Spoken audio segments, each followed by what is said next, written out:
you guys log on to AP Classroom and see if they've given you any announcements or any information on there.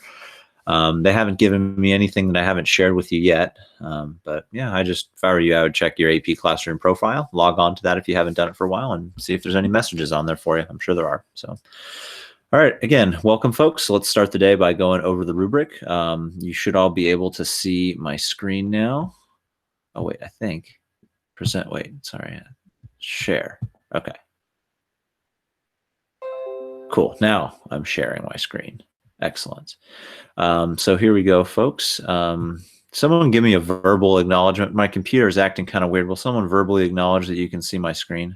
Yeah, I can see it. Yes. Perfect. Okay, great. Then I'm just going to jump into it. All right, guys. So here is the rubric. You'll see it's the modified for the 2020 version. And please be aware, nothing is going to change how you write this essay. All of the stuff they're asking you to do is exactly the same. They just have distributed the points in a little bit different way.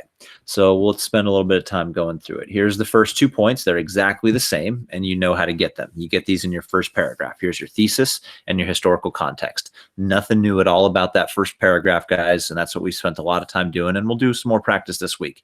But again, you're starting your paragraph with your historical context and then jumping into your defensible claim.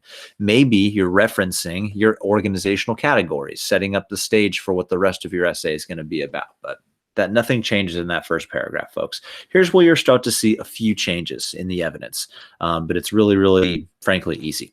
So, folks, the first point, I can't even believe they're awarding a point for it. Really, in my opinion, you would have to do what they have highlighted in green to even have this count. But here's the first point. So we've made our context, we've made our thesis statement, and then here's the first evidence point. Uses the content of at least 2 documents to address the topic of the prompt. Guys, they don't even say you have to use it to support your arguments. Remember, that's what we're trying to do, is support an argument. We're trying to use these documents to prove our argument is correct.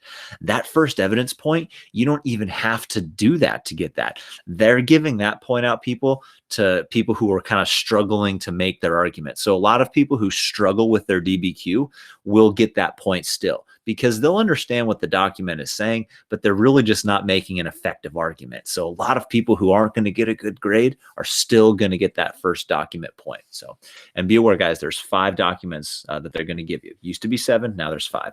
I'm sure that all of you will get that first point. Here's the second point, which is what you should be doing. Using the documents to support an argument. Here it is. Supports an argument in response to the prompt using 2 documents. Most of you guys will easily get these first 2.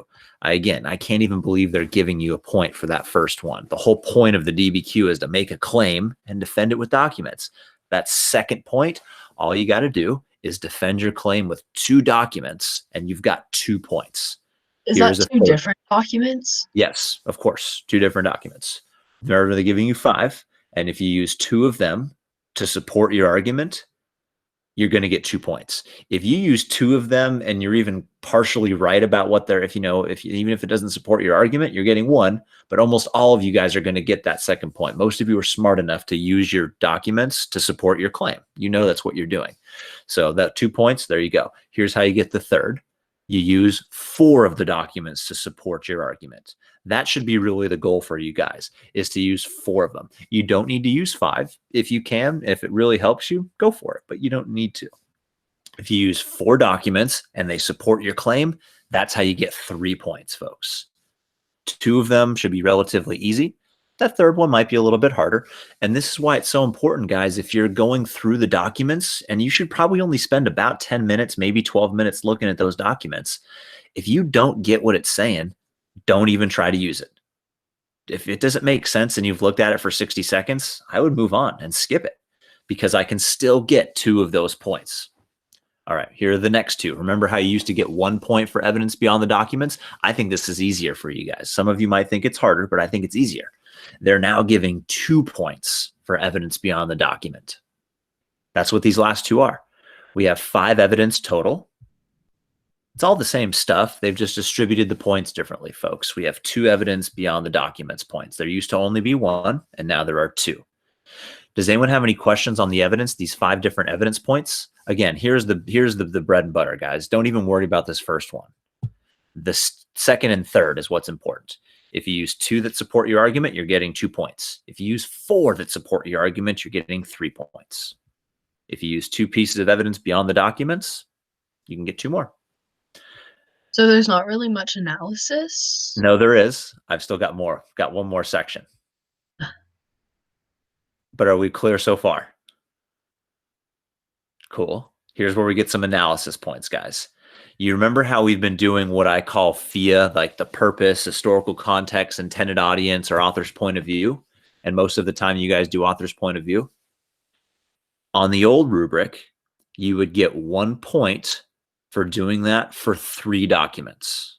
You used to have to do it for 3 of them correctly. You used to not only have to use the document to prove your point, you had to really use language like the viewpoint of this document can be seen as supporting blah, blah, blah. The intended audience of this document can be used to support the argument, blah, like that. You had to use that language for 3 documents. Now you only have to do that for 1, and that's called the sourcing, guys. And that is right here. For 1 document, explains how or why the document's point of view, purpose, historical situation, or audience is relevant. If you tuned into the lecture or the live stream where I went over the American Revolution DBQ, we talked a lot about that, guys, using the language or the phrase, the viewpoint of. Document 1 can be seen as blank. Remember in that American Revolution DBQ, a lot of the good arguments were like, well, we weren't all ready for revolution instantly. It was kind of a slow, gradual process. The viewpoint of document 1 can be seen that this is not an instantaneous decision to break away. That's how you would source a document, folks. I told you in my claim that it wasn't an instant decision. That was my thesis, to break away from England. Now, in this document here, I'm letting you know that the viewpoint of this document is someone who's kind of neutral, someone who's not sure it's a good idea to break away. This not only is using the document to prove my claim is true, I've used the viewpoint of it. Anyhow, hopefully I'm not confusing you guys, but that's the sourcing. You used to have to do that for 3. You only have to do it for 1 right now. That's where you're going to use that language, the viewpoint of. Anyhow. And for the second document, guys, if you do that for a second document, you get another one. Just like with outside evidence, they're now giving you 2. They're now going to give you 2 if you do the sourcing, explaining the view. These points, guys, they're literally the same thing right here. These first, or I'm sorry, my mouse is messing up. These are the same exact points. It just depends if you're getting 1 point or 2 points. Hopefully you're using 4 documents. Now, for 2 of those documents, do you explain how the viewpoint makes your claim even more true or whatever? And then here's the final one. This is like the synthesis point, guys. This is the one where we've seen before where you can connect it to a different time period, or you can, kind of play devil's advocate and actually use different examples to prove that there might be an alternate explanation for your thesis. Explaining, I don't have to go through all those bullet points. You've seen this before all year. This is that final analysis point. Nothing on here has changed. Not a single word on this has changed, guys. Showing a deep understanding. In that American Revolution one that we practiced with, that writer on that perfect DBQ got this point by connecting the American Revolution and the Enlightenment to the French Revolution. They just tried to make a connection between a different time period. They didn't really even analyze the French Revolution. They just simply made a connection that both of them are inspired by the Enlightenment. That got them their analysis point. That was how they showed deep understanding of the American Revolution. Lots of different ways you could get that one, folks, but that's that. What questions on this rubric do you have? What did I not explain clearly? Let's kind of look at the top. I'll scroll down so you can see it again. And guys, all you have to do to find this is like published on the internet. You just type in, modified APUSH DBQ, and that'll be the very first link that pops up. It'll be obvious what it is. It'll be like for the 2020, Yeah. So as I'm scrolling down, speak up, yell out if any of this isn't making sense. You got those first 2 points, context and thesis. Evidence, pretty easy. I can get 3 points using 4 documents to support my claim. I can get 2 more for using evidence not found in the documents. I can get 2 more for explaining how the viewpoint, essentially, or the context makes my argument true for 2 of those 4 documents I hopefully used. And then finally, this is that final analysis point. Try to connect it to a different time period. It's the easiest way to do it, in my opinion. Is historical situation just kind of Context. like more context? It's the same thing, just different word, but it just means context. Okay. What else do you got, folks? What are the questions on this one? None? Okay. I just have one quick question. Yeah. For whenever you said like to show deeper understanding, like with the American Revolution one, you can like connect it to a different time period. Is there any other way that you can show like that deeper point if like for in the test and like you can't think of something like while So you're well, yeah, Aaron, any one of these you can, Okay. and some of them are really complex. Some of them are so complex that my brain just doesn't work that way to do them. But for some of you, they might. So it's your job to look at these things that I'm highlighting Okay. and do one of them. I just simply do this one almost every single time. Yeah. I explain relevant and insightful connections within and across the time period. Okay. That's all that Aaron, I do that one because that's the easiest one in my opinion to teach kids to do, and it's the easiest one in actuality to do. Most prompts you can do that on. Now, Aaron, there might be a prompt where it might be really hard to do that. I'm not really sure, depending on, I mean, I could think of a bunch of hypotheticals, I guess. But so it's if I were you guys, I would maybe try to think of a backup one and to do, but that's the one I always try to go to. Look at some of these other ones. Explaining both similarity and difference, or explaining both continuity and change. So Aaron, maybe kind of having how we don't normally write a conclusion paragraph? Yeah. I'm not saying write a conclusion, but maybe you should have a paragraph that very clearly explains what has changed over a time period or what has not really changed over a time period. So think about that American Revolution one. That American Revolution one includes the years of the Constitution, or let's just pretend it did. Let's pretend it included the Constitution. I can't remember what the years were on it, but how you do that beside, in that essay, they talked about the American Revolution and the French Revolution and the Enlightenment. Maybe they don't do that. Maybe they just talk about instead how the Constitution is this really radical document, but it doesn't really change things for women, doesn't really change things for slaves. If anything, it solidifies their status as property. That's how you show deep understanding too. If I was writing on the American Revolution and the Constitution, I could make a statement that says, hey, despite all these things that have changed for certain people, despite all these rights that have been gained for certain groups of people, not a lot's going to change for other groups. That's another way that I could get this analysis point without ever mentioning the French Revolution. Make sense? Yeah, it makes sense. Cool. But again, you've got to know a lot about the topic. That's part of the, and I can normally find something because I teach the class, and so I wouldn't be a very good teacher if I couldn't, within a couple minutes at least think of one example for a lot of topics. But it's hard. You really got to know your crap. I'm trying not to. It's funny. I'm trying not to swear in these live videos since I post them on the internet, but I say crap when I would have normally said something else. Anyhow, Aaron, you got to know your stuff to get that last analysis point. And there's a couple ways you can do it. I just highlight that one as the easiest. Okay. Cool. Yeah. What other questions do you guys have on this rubric or general DBQ question? Could you post it on Google Classroom? Sure. I certainly will. But remember, yeah, I will. Yeah, I will definitely. And a couple of you, let's see. I can't remember which Zara it was, whether it was Julia or Sophia. I think it was Sophia that asked me to grade hers, and then one or two other people asked me to grade theirs, guys, and I will do that for you, and I'll have them by tomorrow afternoon. Aaron, I saw that your email was on that too for the American Revolution one, so we'll get that. Yeah, if you have that progressive DBQ done, I asked you to finish it by yesterday. If you have it done and want me to grade it and get on that list, I'm happy to do it for you folks. So just shoot me an email, and I'm happy to do it. I've only had like 3 people ask me so far. All right, before I jump into, I got to post that. We have the final review packet this week as well. I'm going to post that as soon as we're done here. So cool. All right, guys, I'm going to do about a 10-minute summary of the chapter, very, very short, chapter 16. I'm not going to go as long as I normally do because I got to kind of move on. We have only got 11 days for the AP test, so I'm going to try to do some of the content review a little bit shorter, and we're going to do more time on DBQ practice. How should I phrase this?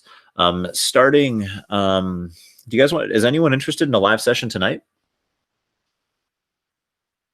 Or Yeah. this afternoon? I'm down. Yeah, I'm gonna go with that. That sounds like, yeah. Okay. So, let's see. Let's call it at like, I'm gonna do something in the evening. I'm gonna do like a 7 o'clock. I'm gonna do a 7 o'clocker, and it's totally optional. And we're just gonna do we're gonna go over a DBQ. I'm gonna show you guys. I've got a bunch of pre-written ones, so we'll just do that. So I'll put it on. I'll post the time on Google Classroom as soon as we're done. But it's for anyone who wants to. There's additional DBQ practice at 7 o'clock tonight. I'll still be doing normal live stream tomorrow for normal class, but I'm just going to do a bunch of these evening sessions over the next 2 weeks, guys. So first one will be tonight, 7 o'clock. I'm going to, no, it's fine. Cool. 7 o'clock. All right, sweet. So in the last 10 minutes here, guys, I'm just going to try to go over this really, really briefly. This is a chapter, folks, that you're not going to be probably writing an essay on this one chapter. This is the chapter is really called Conquering a Continent. And there's just a lot of minor details in here that you might use on an essay about manifest destiny. Everything from the Transcontinental Railroad. And remember, you're never going to be writing an essay on the Transcontinental Railroad, but you could be including the consequences of the Transcontinental Railroad on an essay about manifest destiny or westward expansion. You got to understand what the consequences are for Indian peoples living on the Great Plains, obviously death, reservation, assimilations, and what are the consequences for white Americans? Homesteading, free land, opportunity. Understand what the railroad will do. Understanding all these details are not necessarily important, but the consequences are. Cool. That's all I'll say about the Transcontinental Railroad right there. I love all my pictures of my Chinese and my Irish laborers. I do love giving this lecture normally. All my railroad pictures. All these details, guys, about the Big Four. I don't know if you remember me talking about Nob Hill and the spite fence. Yeah, you don't need any of that.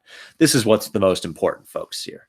The significance of the railroad. We have the immediate decline of the Plains Indians. We'll have a massive population shifts. Remember, folks, one way you can get an analysis point is by talking about change or continuity. One way you could show change is talking about a population shift. That's one of the categories that I don't often talk about in this class, guys, is called peopling or migration. Anytime you can talk about shifts of people, they're going to be awarding that analysis point. If you're talking about, World War I, you could easily talk about the Great Migration of African Americans out of southern states all throughout the 19-teens and into the 1920s, making places like Harlem a hotspot. That's a migration of people, and they like to, on the AP test, they like to hear about that. So anytime you can fit in a migration of people, you're good to go. More on the railroad, though. We'll have faster communication and travel time. We'll see the countries start to be tied together. This is the end of the Civil War. We'll have a little bit of decline in that regional sectionalism. And this is probably the most important. Economic growth on both coasts is going to increase greatly, guys. We're going to start to really become an economic powerhouse. We're right about to have, the Carnegies and the Rockefellers come out to prominence, and they're going to use railroads to acquire all that wealth. So be aware of how important railroads are. Decimation of the buffalo and the Indians are a major consequence of it. Cool. We still got tariffs. I don't need to say anything on that. You know what tariffs are. I don't need to say much about mineral wealth, guys. You have to know that the Western United States is full of mineral wealth. I don't care if it's the California gold rush or the silver rush of Nevada, the Comstock lode, or whether it's uranium mining in the 1940s and 50s, guys. Be aware that the natural resources of the wealth, or the natural resources of the West, represent an incredible amount of wealth for the Americans, and that drives a lot of desire to move out west. So understanding a couple of these specifics would be pretty good. The General Mining Act is essentially going to give people all of the minerals underneath the land that they claim. And so this law will essentially cause people to drive out, or I should say, seek out these mineral wealth. Anyhow, different countries have laws, guys, that essentially the government owns the minerals. Not true in the United States. Examples of boom towns are what we talked about up there. This was really the significance of the mineral wealth, guys. Obviously, there's going to be a conservation movement that's going to develop, and we'll talk more about that at a later day. We're going to see a push to, create national parks and national forests, but that's coming up later. But be aware that the mineral wealth is going to drive American industrialization. That's why the understanding the mineral wealth is so important. When we talk about the robber barons, the steel barons, the oil barons, all these different trusts that are developing, folks, many of those trusts and corporations are developing based on mineral wealth or the trade of that mineral wealth, or taking that mineral wealth and turning it into a process that allows America to be essentially redeveloped, like steel. Steel, again, guys, made. I don't actually even know. I feel kind of dumb. If Powell was here, he would tell us all how steel is made. But anyhow, that was a good joke. Hopefully, but understanding, folks, that the mineral wealth is going to be what remakes America. Electricity, public transportation and subways and streetcars, all of these different modernizational aspects of the United States that go on in the 1870s, 80s, and 90s. Here it is, folks. That's why that slide really, really is truly important. I'm going to skip that. Oh, the Homestead Act's a good one to know, folks. That's that free land. That's always been a dream for people, folks. Free land was really hard for poor people to get in Europe. That's why poor people continue to come to the United States in many cases for the economic opportunity. Excuse me. Homestead Act will grant. Thank you. Homestead Act will grant anyone 160 acres of free public land. As long as you agree to improve it, and I think you pay a $5 fee, it's yours.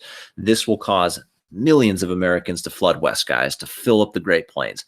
I can almost guarantee you that some of your ancestors probably came out west on a train or on some type of wagon or something like that in order to acquire free land. So just be aware that that is something that has resulted in a mass migration in the United States. This one law right here. It is detrimental for Indians and very, very significant for poor Americans who are looking to hack out a little homestead for themselves somewhere. Anyhow. I'm almost done with this one, I guess. Oh, I love this homesteading family, the sod house. Guys, there's not a lot of trees on the Great Plains. You might see this in some place like Kansas or Nebraska or any one of the Dakotas. They've literally cut those bricks out of turf. So those are literally chunks of dirt. That virgin soil out there with all that tall prairie grass, guys. Cut it into bricks, make yourself a house. Those are the sod busters, those are called. I like those ones. We won't talk about Powell. He's a little bit more detailed than you'll need. But I was just in Powell country all the way out, and I was at Lake Powell, actually. That's where my second home is. Fascinating character, and I do spend more time talking about him in class, but you could easily write any Westward expansion essay without seeing that man or without mentioning that man. So cool. I did that. Let's just look at the learning targets real quick in the vocab. One of the major things, guys, that I did not talk about in this chapter that's on these learning targets is what we watched in the movie Bury My Heart at Wounded Knee. So I'm not going to go on and do a whole lecture on that, but you have to be aware of what that is. If you're talking about westward expansion, this is where you talk about the Dawes Act. Remember what the Dawes Act does? That breaks up all those Indian lands into individual allotments. So it grants Indians that 160-acre parcel, and then it sells all of the excess lands to white settlers. That Dawes Act, guys, it will result in assimilation. It will result in Indian lands being stolen, essentially. You got to know what Indian boarding schools are. You got to know that for like 60 or 75 years, not only in the United States, but also up in Canada, we essentially took children from their homes, put them in boarding schools, wouldn't let them speak their language, would do things like wash their mouth out with soap if they were speaking Indian. So you've got to know what Indian boarding schools and what assimilation is. You will never get an essay, guys, just on this stuff right here. But please know that if you're talking about westward expansion, you have to get this stuff out there. Any essay on Manifest Destiny should mention this stuff, guys. Understanding who Sitting Bull was and his resistance of assimilation, understanding, the Wounded Knee Massacre. Again, none of them will be major essay topics, but you could show deep analysis or change over time or a number of different analysis points by mentioning these items, these vocab terms, in a westward expansion essay. I think that's all I want to say on there. This first skill target, folks, that won't be an essay all in itself. That's about American expansion to Asia, and that is in this chapter because it happens in the 1860s. 2 treaties here. This is where we open both China and Japan to American trade with military force. We essentially send naval forces into both of these areas and threaten them with violence if they don't open trade to us. I don't know much more about it off the top of my head than that. Our textbook has both of those items in it. I'm sure I could read more about it. But I will. I can tell you that the Burlingame Treaty, guys, this is with China, and that allows for the free movement of people between China and the United States, and that will essentially sanction Chinese immigration for a while, and that's what the Chinese Exclusion Act will try to stop. This treaty, it allows us to economically enter China and also allows for a huge amount of Chinese immigration into the United States and will eventually result in the Chinese Exclusion Act. But anyhow, getting a little too detailed. That was all for that first learning target, though. Never will that be a full essay. Never will that be a full essay. We already talked about Transcontinental Railroad. We talked about mining and mineral resources. We talked about homesteaders. You know, I'm going to talk about conservation and preservation a different day, guys. Actually, I won't. I'll do it right now. Very, very simple. Conservation is like national forest. We allow you to cut trees. We allow you to hunt. We just manage it. We conserve. We use it wisely. Preservation is locking it up and not using it. Example would be John Muir's idea, national parks. Forests are holy. You can't actually have any type of roads, any intrusions into the wilderness. It's like desecrating a temple or a church. Preserve it for its own sake. Preserve it because it's beautiful. Preserve it because the human body needs to get out in wilderness to regenerate itself. Don't allow logging. Don't put dams in these places. Conservation is very, very different, guys. The phrase, the greatest good for the greatest number, would be applied to conservation. Conservation would say, no, we definitely need to cut down trees, but we just shouldn't cut down the entire hillside. We should just selectively log.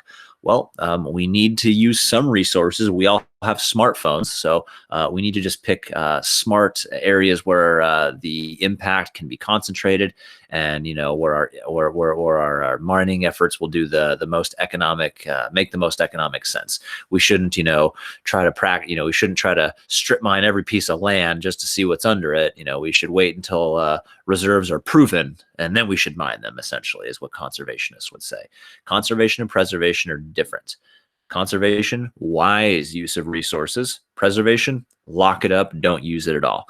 I've spent so much time in the desert in the last 6 weeks, guys, that issue of conservation and preservation has been on my mind a lot. So we've already hit 30 minutes, so I don't need to wax and wane poetically more on conservation and preservation, but know what examples of each of them are. Preservation, national parks. Lock it up, leave it as it is. John Muir's model.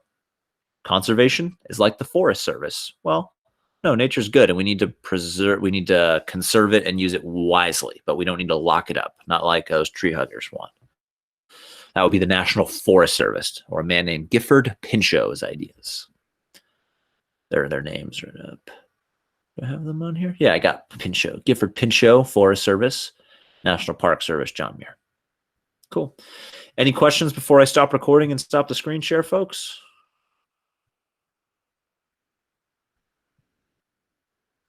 No? Hey, folks, you remember how I said 7 o'clock tonight? Are you gonna flake, Mahoney? Well, yes, but only because I forgot I already made plans. I can do it earlier, though. Like when? Like afternoon, like 4. Oh, okay. That's fine. Yeah. If anyone's interested. Yeah. Yeah, I forgot I'm supposed to go play music tonight with my buddy Bart. So, yeah, I'm going to do 4 o'clock. So, cool. So, sorry for the false alarm on the 7. But yeah, today will be our first afternoon session. Consider it 4 o'clock. If you can come, you're welcome to. We'll just break down a DBQ. In fact, we'll break down the progressive DBQ. That's the one we'll break down. So, especially if you wrote it, that would be a good one to attend. And again, if you ask me for personal feedback, you've got it coming tomorrow on yours personally. But yeah, so today at 4, we'll break down the progressive DBQ. Sorry for the time false alarm. You guys know me well enough to know that I'm kind of scatterbrained and I have good ideas, but sometimes I overcommit or forget what I say. So sorry. Cool. So I will see a bunch of you then at 4 p.m., I hope. Hot mic. Someone got a hot mic. All right, guys, I'm going to stop presenting. Any other questions, comments, or concerns? Okay, then. Oh, wait, I have Okay. a question. Yes. When do you know at all when you're going to do like our final for the end of the semester? Like Do you want a final? No, do we have to do one? I don't know. Awesome. I think I don't know, Aaron. It's pass fail. So Fuck it. Lame is already doing hers like this week. I don't know. I want to talk to Jason Searle. Okay. Aaron, whatever it is, it's not going to be hard. Okay.